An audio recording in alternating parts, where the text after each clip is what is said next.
Eu queria lembrar, inicialmente, pensando em igreja, é necessário voltar a nossa atenção para a Bíblia, né? A igreja pensando descrita em Efésios capítulo 3. É muito importante observar como Paulo, escrevendo essa carta tão extraordinariamente voltada para a eclesiologia, nos apresenta, né, claramente, ele como prisioneiro, escrevendo aos gentios, e diz que eles ouviram falar da responsabilidade imposta a ele, e em favor dos gentios, né, e menciona o mistério que me foi dado a conhecer por revelação, como já escrevi em poucas palavras.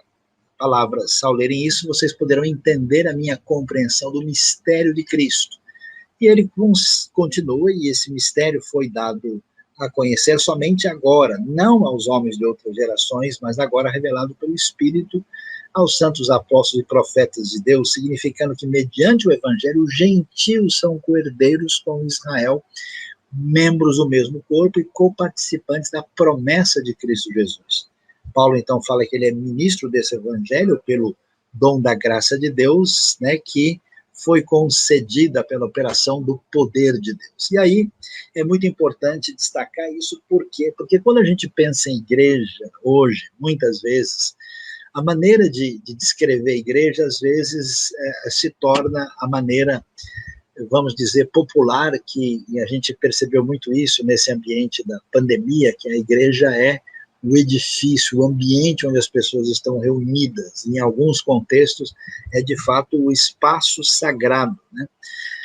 Em outros ambientes, a igreja é muito percebida como uma dimensão meramente sociológica. O individualismo do mundo contemporâneo deixa claro para muita gente que o indivíduo pode, de fato, ser um bom cristão caminhando sozinho, sem a realidade da igreja local. Conheço gente, em tese, muito interessada nas coisas ligadas ao reino de Deus, mas eles estão sozinhos, eles não estão ligados a nada. Caminham na individualidade, então há uma caminhada de desprezo da ideia da igreja. No Novo Testamento, a eclesiologia que emerge de Efésios vai dizer, olha, a igreja é um negócio espetacular. Ela não está, conforme apresentada e revelada em Efésios no Novo Testamento, ela não está explicitada no Antigo Testamento, de modo que você possa ler e encontrar essa referência em qualquer lugar. Por isso ela é chamada de mistério. E que mistério é esse? Que Deus, que era conhecido, Deus único somente dos judeus, agora é claramente percebido como Deus de todos. Judeus e gentios são coerdeiros na igreja de Cristo, nessa igreja inicialmente totalmente judaica, que vai se tornando cada vez mais igreja de todos os povos. Portanto, essa igreja vai se apresentar, e no contexto neotestamentário, aí uma referência que vem da boa teologia sistemática da própria Vida Nova, do Wayne Grudem, né, que a igreja é revelada no Novo Testamento como essa comunidade de todos os cristãos de todos os tempos, e não existe outro caminho de Deus realizar a sua obra a não ser por meio da igreja. Isso é importante porque hoje nós temos diversas organizações, né, que são criadas nesse contexto paralelo, que às vezes mais ou menos pretendem ser, assim, o substituto da igreja, ou fazer o que a igreja não conseguiu fazer, ou até mesmo quase que se tornando aquilo que a igreja deveria ser. No Novo Testamento, a Igreja Universal é muito nitidamente expressa, e ela se manifesta de maneira concreta através da igreja local. Por isso que não existe dimensão de vida cristã real sem essa realidade da igreja. E Efésios vai deixar claro que Israel não era uma finalidade em si mesmo. Isso hoje a gente ouve e não parece ser um grande desafio. Mas no contexto do Novo Testamento, quando tudo que está acontecendo veio de Jerusalém, o apóstolo Paulo é judeu, essas histórias vêm de lá, e essa relação entre esse judaísmo, que inclusive era proselitista no primeiro século, para ser entendido, vai ser claro, a escolha de Israel tinha o foco de torná-lo luz para as nações, e isso é enfatizado aí. Paulo, então, vai dizer que ele, sendo o menor dos menores de todos os santos, teve essa graça de anunciar aos gentios as insondáveis riquezas de Cristo, né, para mostrar aí a administração desse mistério que foi mantido oculto durante as épocas passadas, em Deus que criou todas as coisas. Ou seja, a igreja é gloriosa, ela é a referência divina, ela é o caminho de Deus, ela é a proposta do Novo Testamento. Por isso, nós devemos atuar, trabalhar, refletir em função da realidade da igreja. A intenção dessa graça que manifestou esse mistério que estava oculto era que agora, né, mediante a igreja, né, quer dizer que a esperança daquilo que envolve a obra divina está ligada à igreja, essa multiforme sabedoria de Deus se tornasse conhecida dos poderes e autoridades nas regiões celestiais. Quer dizer que através da igreja, esse agir diversificado, extraordinário, que atinge todos os povos, atuasse de forma vamos dizer assim, mostrar o poder e a sabedoria divina diante dos poderes, que são poderes espirituais do mundo antigo, quando se acreditava que influenciava e dominava a vida das pessoas, de acordo com o seu eterno plano que ele realizou em Cristo Jesus, nosso Senhor, por intermédio de quem temos livre acesso a Deus em confiança pela fé nele. Paulo, então, pede que eles não desanimem de jeito nenhum por causa das tribulações, porque elas são glória. Portanto, a igreja é o grande mistério. É essa realidade que precisa ser enfatizada e valorizada e é referência neotestamentária. Não existe fé cristã verdadeira sem a realidade da igreja. Essa igreja, portanto, sendo a referência daquilo que vem através de Jesus, seus discípulos, a igreja primitiva, ela tem que ser uma igreja bíblica. Mas, ao mesmo tempo que essa igreja bíblica ela é fundamentada, ela precisa ser uma igreja relevante. E esse é um desafio que nós temos diante da situação do mundo de hoje, quando nós vamos encontrar, muitas vezes, uma realidade de uma igreja que não consegue ter qualquer pertinência, consegue fazer diferença no mundo atual. E isso envolve doutrina, vida e missão. Então vamos pensar um pouco no sentido disso que temos aí. Igreja, no contexto neotestamentário, tem nitidamente a direção da missão. Isso é muito claro. Você vai ver que a igreja se forma, a primeira igreja de perfil gentílico, em Atos 13, ela é dirigida pelo Espírito para o foco da missão. Por que isso é tão importante? Porque hoje nós vemos muitas comunidades cristãs que vivem em função de si mesmas, vivem em função de gastar os seus recursos, a sua vida, a sua maneira de voltado para as suas próprias necessidades, para o conforto dos próprios membros. São principalmente igrejas onde o que é chamado de comunhão tem prioridade total. Parece que se perdeu a perspectiva da grande comissão e o próprio enfoque do livro de Atos que mostra isso. A gente vê, por exemplo, a vida de Paulo, né? Dá uma olhada quando Paulo escreve aos Tessalonicenses, ele fala para eles, né, que eles se tornaram imitadores e agora receberam a palavra com alegria que vem do Espírito, e ele diz, né, na sequência, que ele quer voltar a visitá-los, né? Ele o quis não apenas 2 vezes, Satanás nos impediu, e quando estávamos com vocês, já dizíamos que seríamos perseguidos, o que realmente aconteceu, como vocês sabem. Ou seja, é um Paulo que ensina a igreja que é visitada, que é alcançada, e o foco dele nessa, inclusive, passagem por Tessalônica, era não só fazer o que ele fez, mas de chegar à missão mais longe. Paulo quer chegar, na verdade, durante a sua segunda viagem missionária, quando ele passa por Tessalônica, o seu foco, o seu desejo é prosseguir para chegar em Roma, no centro do Império. Essa grande atuação da igreja com foco na missão, a gente vê que se desdobra, por exemplo, no exemplo de Atenas, quando Paulo vai anunciar Cristo Jesus no Areópago, algo absolutamente único. E é interessante, né?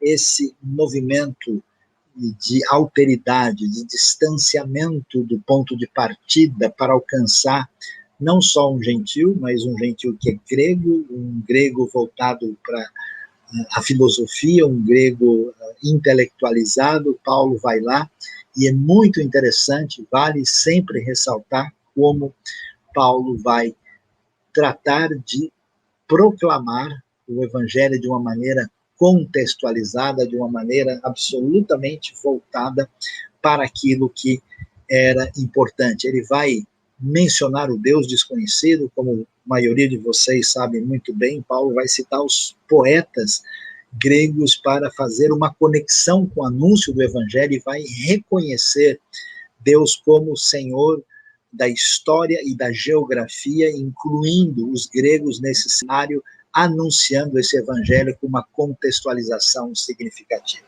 Igreja, criação de Deus, igreja neotestamentária, igreja que existe com foco na missão, com a direção clara de não viver para si mesmo, de não ser refém do seu hedonismo, de não ser simplesmente uma comunidade voltada para os seus interesses particulares. Igreja que enfrenta esse desafio no seu caminho externo de atingir aqueles que devem ser o alvo da grande comissão. Essa igreja tem o grande desafio de fazer isso nesse ambiente de contextualização. Mas nessa caminhada da igreja, de existir, de tentar ser a comunidade da fé a partir do Novo Testamento, ela tem passado por momentos que a gente diz que representa a dificuldade que a gente vê na igreja primitiva e vê na realidade de hoje, quando a igreja se afasta da fé bíblica. Que tipo de dificuldade a gente percebe no ambiente da igreja primitiva e que se torna um problema para que essa igreja, de fato, venha fazer diferença, e como esses elementos estão presentes, por exemplo, na nossa realidade do contexto de hoje. Paulo vai, nas suas cartas, e não somente ele, lutar contra os problemas presentes nesse contexto. Legalismo, né, aquela tentativa de colocar o secundário como fundamental e tratar isso como um elemento de justiça humana. Isso é nítido, por exemplo, na discussão de Gálatas, um misticismo estranho, a busca de uma relação da comunidade da fé com elementos que ultrapassam o bom senso da razão e o entendimento da orientação clara do evangelho. A gente vai ver um misticismo forte, por exemplo, entre os colossenses, o gnosticismo, ou pelo menos um pré-gnosticismo, que é tão encarado, por exemplo, na literatura das cartas joaninas, né? O anomismo, que está, por incrível que pareça, junto com o legalismo, a rejeição de parâmetro de ética, de lei, né? A ideia das obras da carne de Gálatas, claramente está lá, o mundanismo, que é, de modo geral, combatido em tudo quanto é carta, a ideia de não se conformar a este século, a este cosmos, né? A ideia de seguir parâmetros a partir da lógica humana em oposição à revelação divina. O mundanismo não é só participar de farra, de bagunça, alguma coisa assim, mas é trocar a referência divina por algo que esteja dentro do sistema que domina e organiza a sociedade sem Deus. O escatologismo, que a gente vê entre os tessalonicenses, que a gente está vendo agora na pandemia, que toda hora o pessoal já está com a data da volta de Cristo na mão, e que isso é um problema dentro do contexto das igrejas, né? Recentemente alguém me mandou uma mensagem dizendo que a vacina da pandemia era, de fato, a besta do apocalipse líquida que seria destinada às pessoas. O ritualismo, né, que é exatamente interessante, essa tendência, por exemplo, de alguma maneira ser atraído não só pelo catolicismo, como pelo neopentecostalismo, quer dizer, essa atração exacerbada, inadequada pelo os símbolos trabalhados como se fossem a essência das coisas, caindo num caminho que a própria realidade bíblica questiona. O divisionismo nesse ambiente onde todo mundo é cheio de razão e ninguém consegue trabalhar direito com o outro, e cada vez mais temos uma série de grupos que são a mesma coisa, mas cada um fazendo o seu trabalho, a sua caminhada separada. O liberalismo, que é render-se, né, aos descaminhos de um racionalismo e seus desdobramentos para a rejeição do paradigma bíblico, a discriminação no mundo polarizado, quando a gente escolhe determinados indivíduos, grupos, pessoas e qualquer tipo, e os coloca de lado. Tiago fala, por exemplo, né, claramente sobre aqueles que eram discriminados por causa da sua maneira de trajar e de ser, né, na comunidade primitiva da primeira carta neotestamentária, e os cultos irracionais, coisa que está presente aí, que vai além de um mero misticismo, coisas absurdas, né, que estão presentes nos dias de hoje e fazem parte dessa realidade. Ainda ontem estava vendo uma seita nova que surgiu no contexto asiático, que sugere que Jesus está entre nós, dessa vez através de uma mulher chinesa que surgiu na Ásia, a chamada Igreja do Deus Todo-Poderoso. Desafios de hoje. Que a igreja que pretende fazer diferença, que ser relevante e que quer ser autêntica, ela precisa tomar cuidado. Primeiro, uma visão dualista, que tem origem na nossa maneira platônica de ver o mundo, que não é uma maneira bíblica. E, além de ser platônica de origem grega, também faz parte da cosmovisão iorubá, que fez, assim, ajudou a construir o mundo do universo afro-brasileiro, que, juntando com o euro-brasileiro, fortalece ainda essa realidade de que a vida de Deus é uma vida do espiritual desconectado da realidade. Até mesmo o próprio desprezo da igreja parte do pressuposto que a pessoa, se ele em casa cuidar do espírito, do metafísico, está tudo bem, né? Essa visão é um problema e precisa ser percebida. O individualismo, né, essa coisa que é tão importante, né, da gente ser responsável pela nossa vida, de aceitarmos a Cristo pessoalmente, se desdobra, às vezes, num caminho de um uso inadequado da ideia do indivíduo para um individualismo onde há o desprezo do grupo, do social, da relação de pertinência com o outro. A religião de mercado, né, nesse mundo maluco onde tudo vira mercadoria, é uma rendição a mamon. Nós temos hoje um universo complexo, né, um misticismo com desprezo da razão, desprezo da teologia. Nós temos isso fartamente no mundo todo, mas de uma maneira peculiar na nossa realidade brasileira. O denominacionalismo, até parece que não existe uma igreja de Cristo. Cada grupo com a sua denominação, a sua particularidade, um desprezo da unidade, um afastamento do outro, uma pouca celebração, né, dessa proximidade em função daquilo que nós temos, um formalismo, tradicionalismo. É impressionante como alguns grupos ainda mantêm a sua maneira de ser como se estivesse no século XVIII, XVI, XII, sei lá quando, né, num desprezo do criativo. Parece que eles não percebem que igreja primitiva, igreja em certos contextos da Idade Média, igreja da Reforma, igreja de 1, 2 séculos atrás, soube, muitas vezes, ser, a partir de referências, uma igreja pertinente e autêntica ao seu tempo. E, às vezes, as pessoas simplesmente repetem a forma do passado sem ter a capacidade de fazer a ponte adequada.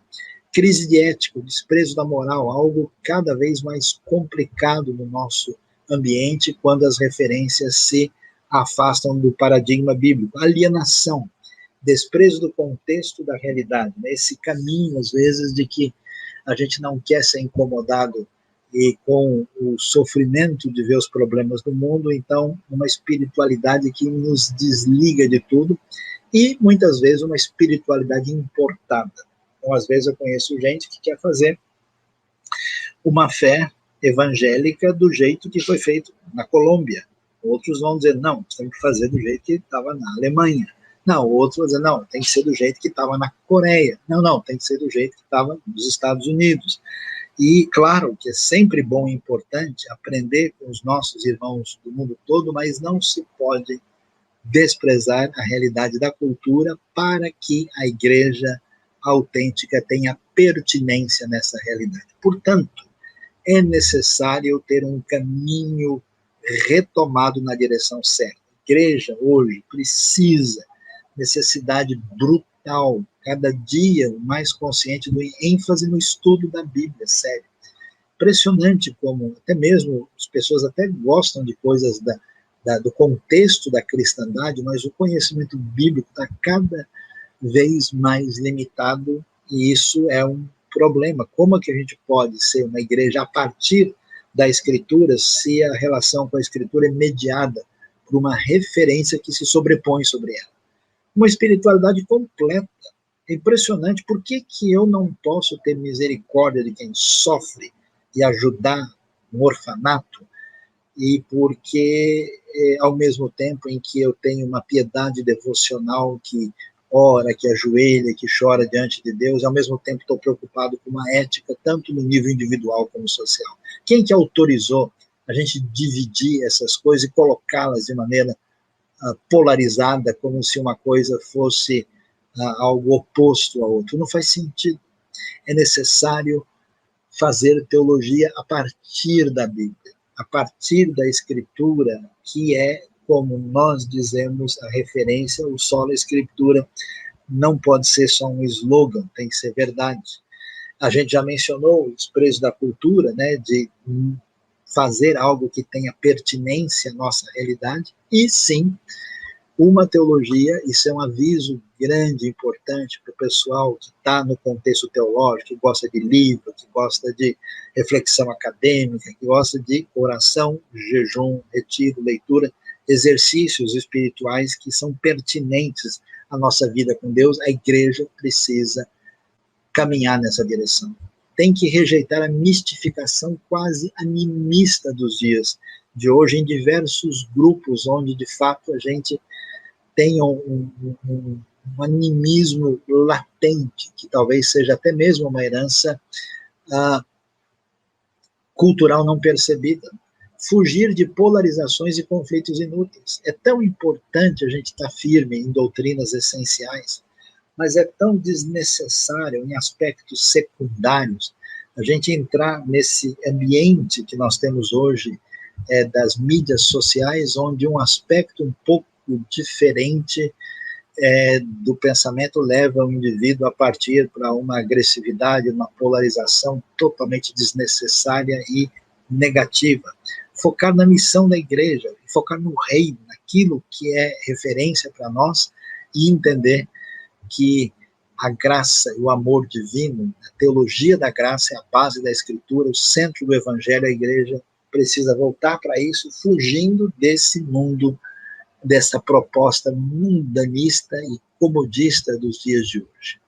É importante entender que caminhada nós tivemos para a gente chegar num ambiente onde a igreja perde a sua autenticidade. Parte dessa perda está relacionado com um caminho que envolve aquilo que alguns estudiosos têm chamado de crise moderna. Essa crise moderna, quando a razão passa a ser um instrumento absoluto para o entendimento da realidade, e trouxe, então, uma polarização quando conservadores, assim chamados, pelo menos, na sua leitura da Bíblia, muitas vezes submete ao texto principalmente a razão e usam a razão como um aliado das doutrinas e das referências que precisam ser devidamente conservadas e divulgadas. Já os liberais, lendo o texto bíblico e a realidade cristã a partir da razão, encontram elementos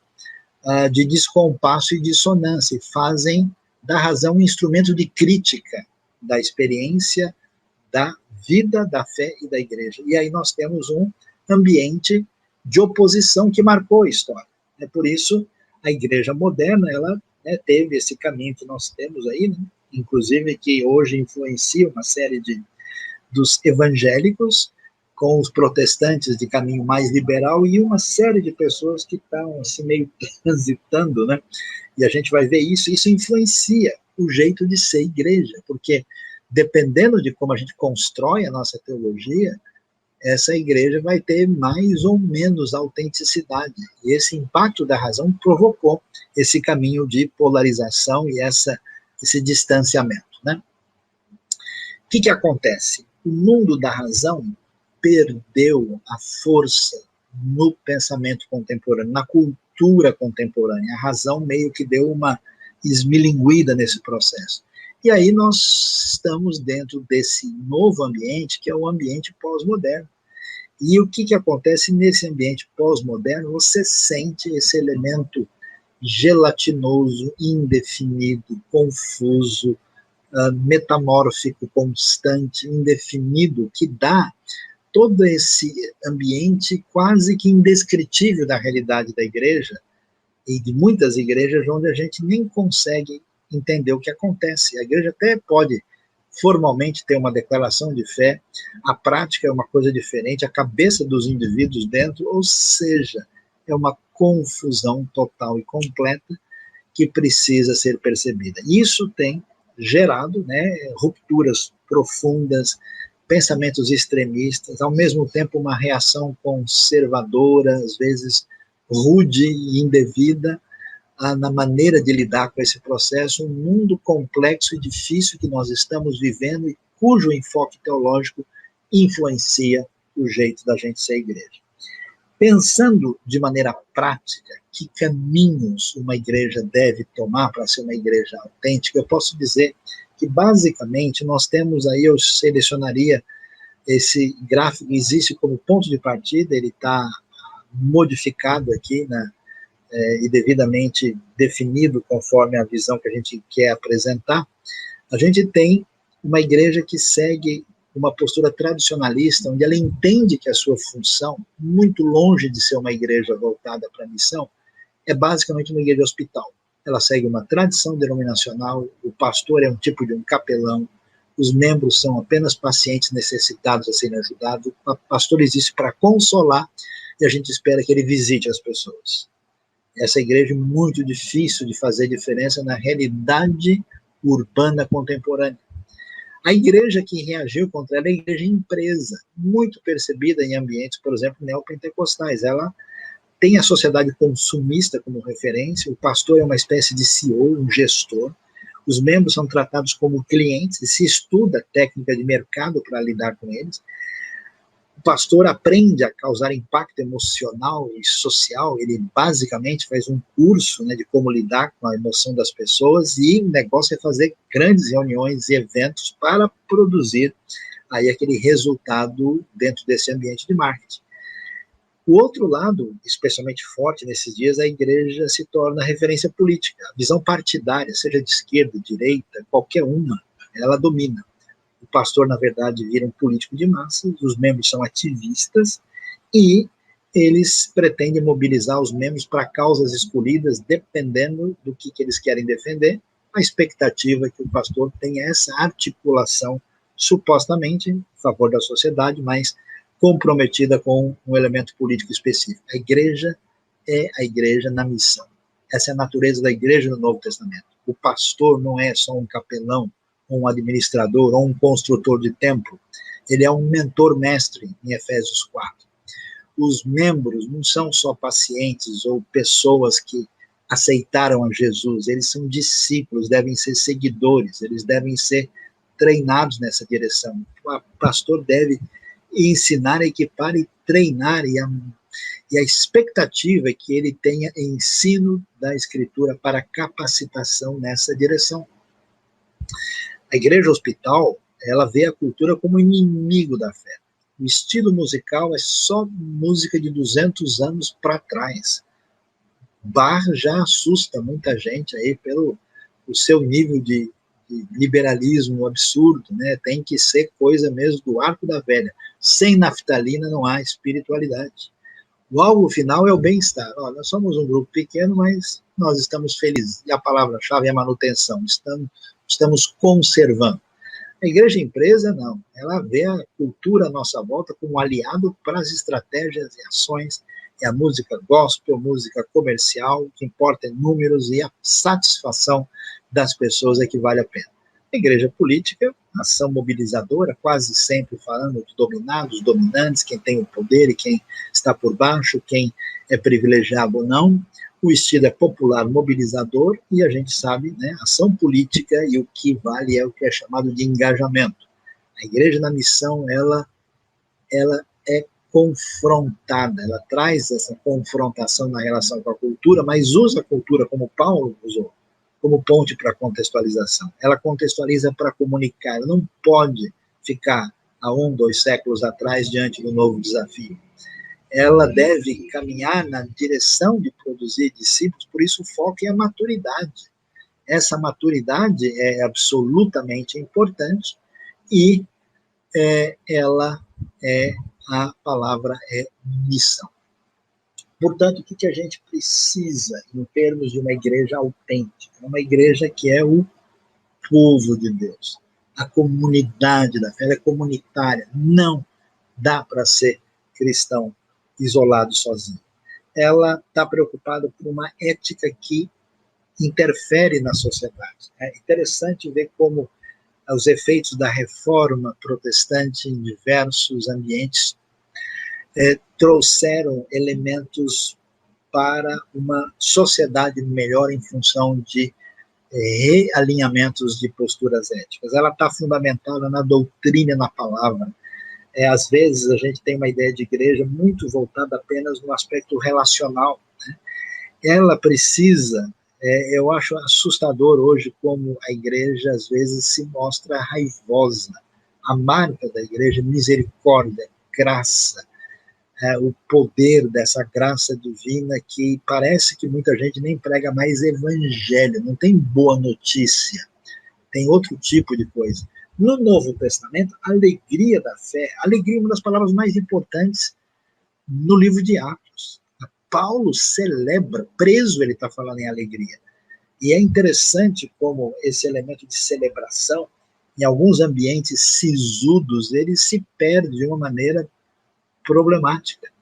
Ela deve ser uma igreja criativa, uma igreja que, interessante como a igreja primitiva tem que achar o seu caminho nos ambientes novos, nos cenários novos. Paulo, vamos pregar em Éfeso? Vamos lá, o que a gente faz? A sinagoga não deu certo, e agora? Vai para a escola de Tirano. Paulo, e agora? Como é que vai fazer a obra de Deus? Você está preso, não dá para ter contato pessoal com as pessoas. Escreve na prisão. Como é que a gente vai fazer? Onde é que funciona? A fé cristã não está legalizada. Funciona onde? Na casa. Não precisa ter no templo.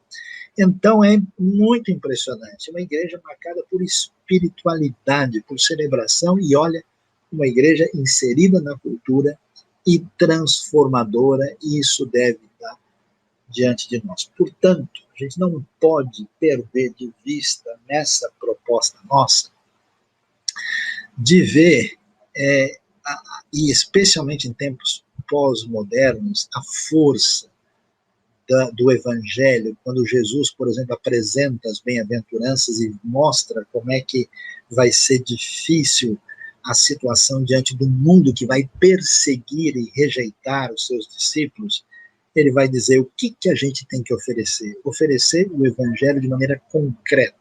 Como? Sendo sal da terra, que não pode perder o sabor, que não há como restaurar. Isso não serve para nada, como acontecia nos tempos antigos, ser jogado no chão para ser pisado em lugares onde estava muito frio e havia nevado, e era jogado fora para ser pisado pelos homens. Sal que era tirado, por exemplo, do Mar Morto e que era usado para essa finalidade, um sal que podia perder sim o seu sabor, porque continuava aparecendo sal depois de perder o cloreto de sódio. Além de ser sal, não se corrompe, vocês são luz, não se pode esconder uma cidade construída sobre um monte, ninguém acende a candeia e coloca debaixo de uma vasilha, ao contrário, no lugar certo, e assim ilumina todos que estão na casa. Sal e luz é a referência do que uma igreja autêntica deve ser diante da sociedade com seu procedimento. Ou seja, igreja autêntica não pode ser uma igreja só de doutrina, só de celebração alegre, comunitária, feliz, só devidamente encaminhada na sua liturgia. Ela precisa ter nos discípulos gente que faça diferença lá fora, sem se corromper e influenciando a sociedade. Olha que coisa. Assim brilha a luz de vocês diante dos homens, para que vejam as suas boas obras, o que vocês fazem, em sintonia com a graça de Deus, com as bem-aventuranças, e assim vocês vão testemunhar de fato do Pai Celestial, e eles vão glorificar ao Pai por causa dessa vida prática. Mais do que nunca, especialmente nos nossos dias, a igreja precisa ter uma face de amor, de graça e de graça concreta, de expressão de misericórdia num ambiente de um mundo de um sofrimento enorme. Porque se graça é favor imerecido, quando você resolve amar e ajudar alguém no seu sofrimento terrível, você está mostrando o que é favor imerecido e abre o caminho dessa pessoa para ouvir que mensagem você tem a dizer. É claro que isso não vai substituir o evangelho, não vai substituir a verdade, não. É aspecto concreto e objetivo. Jesus olhava para as multidões e tinha profunda misericórdia e curava por causa disso. E, finalmente, nesse ambiente é necessário pensar, repensar e refletir, porque nós temos mundo pós-moderno, mundo que precisa de contextualização, mundo pandêmico e pós-pandêmico, que nós vemos hoje que aquela espiritualidade que na história bíblica começa no ambiente nômade pastoril, ela se torna elemento que vai ter impacto nas cidades, no ambiente sedentário e agrícola, por exemplo, e vai migrar para os grandes centros, vai fazer diferença em novos ambientes, vai ter alterações na sua caminhada. E nós precisamos, sim, um dos problemas sérios de uma igreja que perde a sua força é quando ela demora para entender mudanças, elementos pertinentes dentro da sociedade em que elas não conseguem comunicar no novo ambiente em que as coisas se definem. Grandes mudanças na história da fé se deram por grandes mudanças tecnológicas. Por exemplo, acabou o papiro, agora é pergaminho. Se não usar pergaminho, não vai comunicar. Acabou o pergaminho, agora nós vamos usar livro. Temos que conversar com o Gutenberg, vamos ter que imprimir Bíblias e livros. Opa, essa é a grande força da reforma. Estamos diante de um cenário onde o papel perde um pouco de força para dar espaço para uma série de comunicações midiáticas de todos os tipos, e o desafio virtual está diante de nós.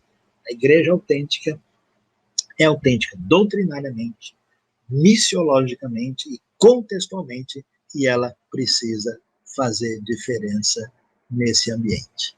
Que Deus abençoe, portanto, a nossa vida, abençoe nosso coração e nos ajude a entender esse cenário de maneira bastante expressiva para compreender aquilo que a palavra divina tem a nos dizer.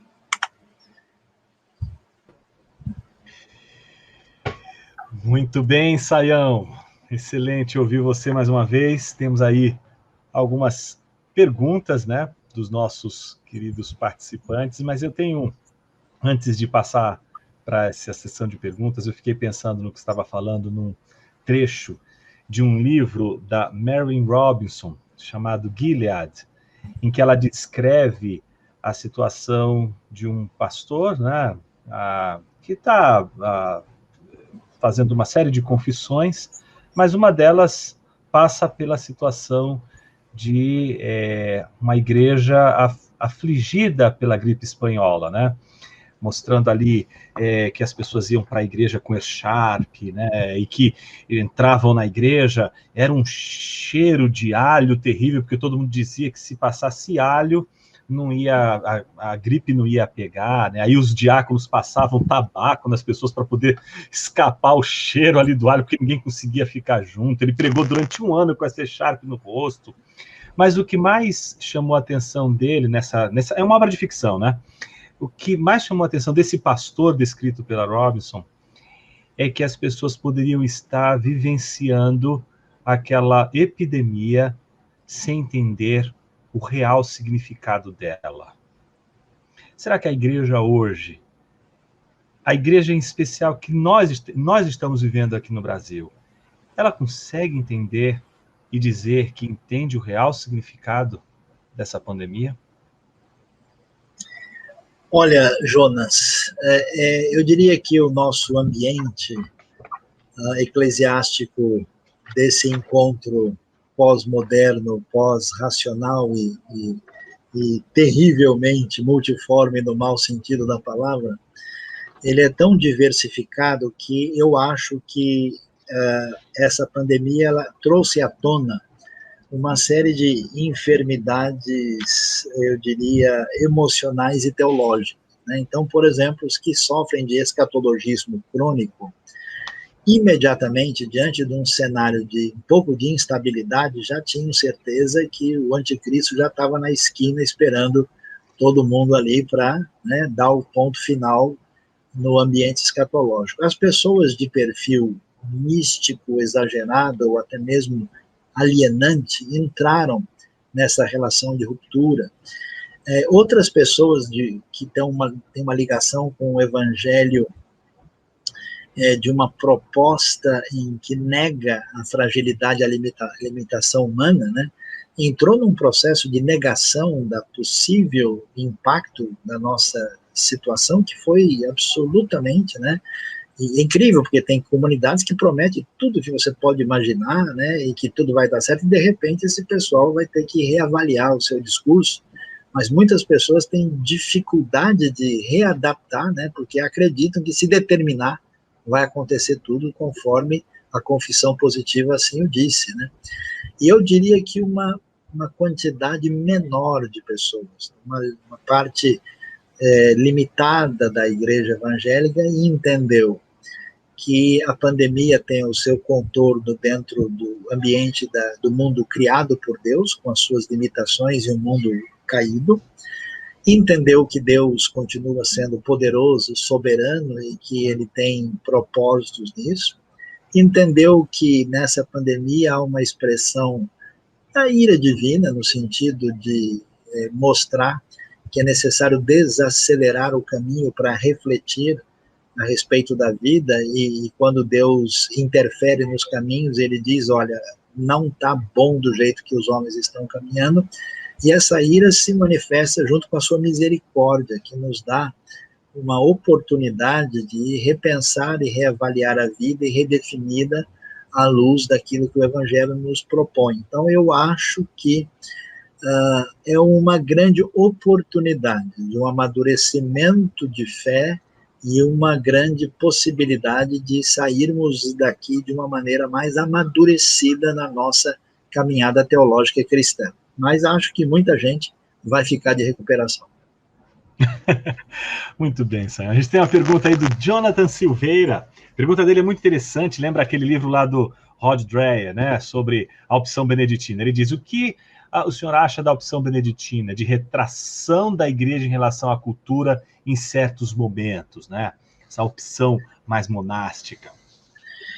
Então, é difícil de saber, ela é atraente, né, no sentido em que eu acho que até pelo tipo de proposta histórica de igreja que a gente tem, né, eu acho que a igreja brasileira evangélica, de modo geral, ela vive, né, numa espécie de distanciamento da sociedade maior.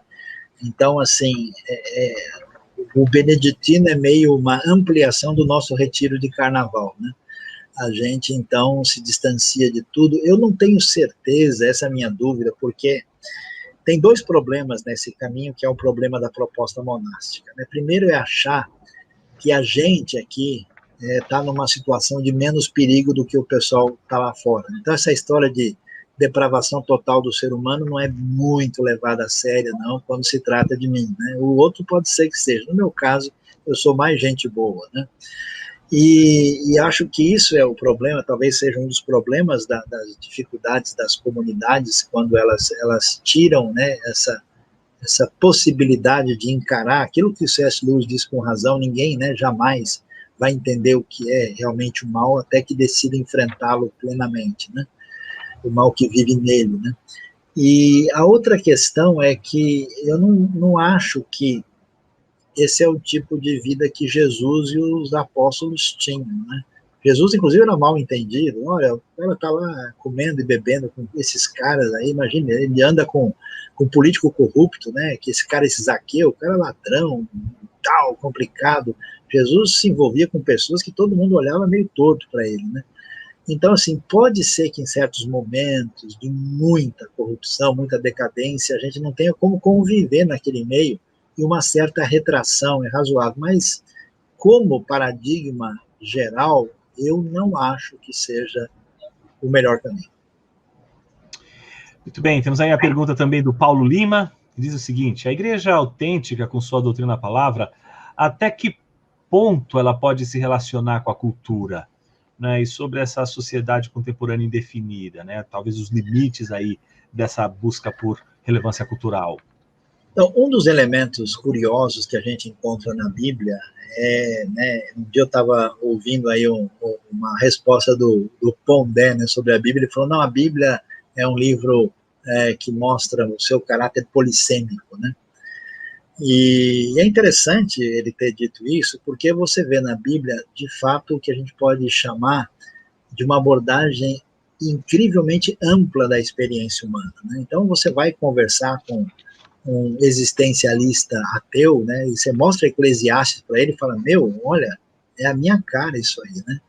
Então, você tem uma diversidade tão grande de material que eu tenho a convicção de que, se a gente entende adequadamente o texto, a gente estabelece conexões dos textos bíblicos com a experiência dessa realidade. E aí a gente tem essa tensão dialética, porque todo caminho na direção de alguém envolve sempre uma relação de risco e de oportunidade, né? E assim, só para a gente falar mal da gente, a gente, veja, o problema não é a gente acompanhar as mazelas de agora. Nós temos no nosso ambiente as mazelas de outrora, que ficaram na nossa história, e a gente precisa refletir isso, né, a partir da própria escritura. Muita coisa que a gente tem na nossa tradição, nosso comportamento, não tem nada a ver com escritura, é costume brasileiro, sei lá, coreano, americano, alemão, sei lá o que, argentino, não seja de onde for, né? E que não é. Então, a gente tem que ter essa percepção de em que medida eu posso entrar no Areópago e estar ali falando da poesia grega sem ser devidamente areopagado, né, ou fagocitado, né, e perder a referência. Então, não tem uma fórmula para isso. A gente vai ter que saber se posicionar. Eu vejo que algumas pessoas, por fragilidade de formação, por fragilidade de experiência de fé e até de conversão, quando entraram nesse ambiente, Jonas conhece muito bem o que é isso, né? Eles se encantaram realmente com o mundo secular e acharam que, né, que o pessoal lá fora é de fato the king of the black cocaine, né, o rei da cocada preta, que os caras sabem de tudo. E aí, né, a coisa não funciona bem assim, né? Então, tem que ter bom senso e tato para saber fazer, né, essa jogada aí. Tem que tirar a bola sem fazer falta. Muito bem, Sayão. Tem a pergunta aí do Reginaldo Bueno, a pergunta que tangencia talvez a relação aí com a política, né, que é um ponto forte que você também tocou na sua palestra, né? Até que ponto a igreja perde quando resolve adentrar na esfera política, fechando os olhos para as falhas de seu representante? Eu fico pensando aqui talvez na questão dos partidos, nessa disputa que a gente tem aí. Eu diria três coisas, né? Primeiro, assim, eu desaconselho, né, que uma igreja local e até mesmo uma denominação ela se comprometa de maneira partidária, né? Porque, primeiro, que nenhuma proposta partidária ela reflete, de fato, aquilo que a igreja pretende. Segundo, que a função da igreja não é essa, não é seu papel, ela precisa tomar um cuidado. E terceiro, que amanhã ela vai ficar sozinha no meio da avenida, né? Porque quando tiver algum problema sério nesse contexto partidário, que é altamente previsível, a igreja vai ficar, né, com uma situação muito problemática, e isso não é aconselhável. Segundo, a igreja não deve defender partidos ou ideologias políticas, deve defender princípios bíblicos e verdade de Deus. E essa verdade ela tem que ser independente, de modo que eu não posso, né, me comprometer plenamente com nenhuma proposta. O que eu tenho que me comprometer é com a verdade, com a justiça, né, com a honestidade, com a democracia, a liberdade, os elementos fundamentais. E quando o sujeito do partido A, B ou C estiver fora do lugar, eu profeticamente vou dizer, olha, essa proposta não funciona, esse negócio não está certo, né? E, finalmente, apesar da igreja, como igreja, não ter esse compromisso, ou vocação, ou missão de se envolver diretamente na política, não quer dizer que os indivíduos cristãos não tenham. Então, como indivíduo, a pessoa, se ele quiser se tornar um vereador, um prefeito, um governador, isso é bom, porque nós precisamos ter gente sendo sal e luz em todos os ambientes, né? Porque se a gente imaginar que na esfera política, porque ela está suja, né? Na esfera da arte, na esfera do cinema, da filosofia, da academia, olha, tem contaminação, então todo mundo vai ficar escondido longe para não se sujar, a gente nunca vai conseguir ter influência na sociedade. Então seria muito bom que a gente tivesse políticos bem preparados, com fundamentação de uma cosmovisão bíblica evangélica correta e que influenciassem a sociedade sem perder o caminho nessa jornada. Me fez lembrar um pouco daquela frase, talvez uma ideia que o John Stott desenvolvia, dizendo que os cristãos deveriam estar presentes em todos os partidos, não para concordar com todos eles, mas para justamente julgar todos eles à luz do Evangelho, mostrando todos os aspectos que eles precisam, de alguma forma, se render à mensagem do rei, né? Muito interessante. Exato, muito interessante, muito mesmo. Uma outra pergunta que aparece aqui é a do Danúzio Oliveira. É uma pergunta prática, mas eu acho que ela reflete a dúvida de uma multidão de pessoas, como você colocou na palestra, né? E a igreja vai ter que lidar com situações novas e a cada situação vai criando um novo cenário, e aí algumas coisas que antes não se fazia, agora faz, e precisa fazer, e a tecnologia está aí, a gente também precisa saber quanto a gente pode usar, o quanto a gente não pode usar. Então, o Danúzio, eu acho que representa a pergunta de muitos que acompanharam a sua palestra, e diz o seguinte: até onde o desafio virtual pode e deve ir? Um exemplo polêmico e bem presente são os cultos e ministração de sacramentos online, né? Até mesmo essa palestra que a gente faz, né, ao vivo e a cores, né, presencial, a gente adaptou aqui para uma situação. Ensino bíblico, né? Online pode, né? Então. Exato. Então, olha, Jonas, é uma coisa interessante isso, porque a gente tem elementos fundamentais e essenciais dos quais a gente não abre mão, né? Mas eu acho que tem uma série de coisas que a gente tem que não são exatamente exigência neotestamentária. Por exemplo, né, se a gente pensar na ceia do Senhor, na Santa Ceia, tem nenhuma referência bíblica dizendo onde ela deve ser tomada, né? Não tem definição de lugar, aliás, nem tinha. Igrejas primitivas tomam ceia em casa, né? Nós estamos lembrando da Páscoa judaica, ela foi tomada, todo mundo fechado dentro de casa, porque o anjo estava lá fora, né? E o pessoal tomou de maneira familiar, não foi numa comunidade grande. O cristianismo primitivo nem tem comunidade grande, nem tem igreja como a gente tem hoje, né? Paulo passa boa parte do seu ministério na cadeia, né? Como é que ele tomava ceia quando ele esteve preso? Ele perdeu, como diria, eu não sou de tradição sacramentalista, né? Então não tenho uma ideia, sou de tradição batista, então entendo ceia e batismo de uma maneira diferente do que outras tradições. A coisa não funcionava assim. Agora, é claro, né? Por exemplo, dá para fazer um batismo online? Eu acho que não. Fica meio difícil, né? A coisa fica complicada, mas dá para a gente, Jonas, fazer uma adaptação disso. Por exemplo, é possível, numa situação de uma pandemia como essa, você num grupo menor, devidamente preparado, devidamente cuidado, e lá nesse grupo, a gente chegou a fazer isso, a gente batizou gente na pandemia, né, com todo o cuidado, e faz o batismo, e filma esse batismo e mostra por demais. Agora eu não preciso ter 300 pessoas naquele batismo para referendá-lo, né, como precisamos de um Espírito Santo aí que siga, né, a somatória da PA ou da PG, né, a N é igual a 1 vezes QN menos 1, né, se a coisa tem que funcionar assim. A coisa não precisa ser dessa maneira. Ceia. Como é que a gente faz com a pessoa, por exemplo? Conheci várias pessoas que estão no hospital. Ele tem problema de paralisia. Ele tomou ceia no culto com a gente? Nunca tomou. Como é que a gente fazia? Mandava 2 ou 3 levar a ceia lá. Aquela ceia vale? Ou esse cara passa a vida toda sem poder tomar ceia? Então, assim, é necessário ter um bom senso. Eu acho que se a comunidade está realmente conectada, unida, não vejo dificuldade, por exemplo, de ter um culto, uma celebração online. Não acho que isso seja um problema, é uma coisa possível. Acho que nesse momento vai ser difícil não fazer, né, que a gente está assim. Não acho que a forma definitiva e que pode suprir, é ideal que a igreja esteja reunida presencialmente, mas eu tenho até casos interessantes fora da pandemia. Eu conheço gente que mora no interior de um país distante, não tem nenhuma comunidade cristã, achou a gente na internet e diz, eu me alimento aí com vocês, posso me tornar membro?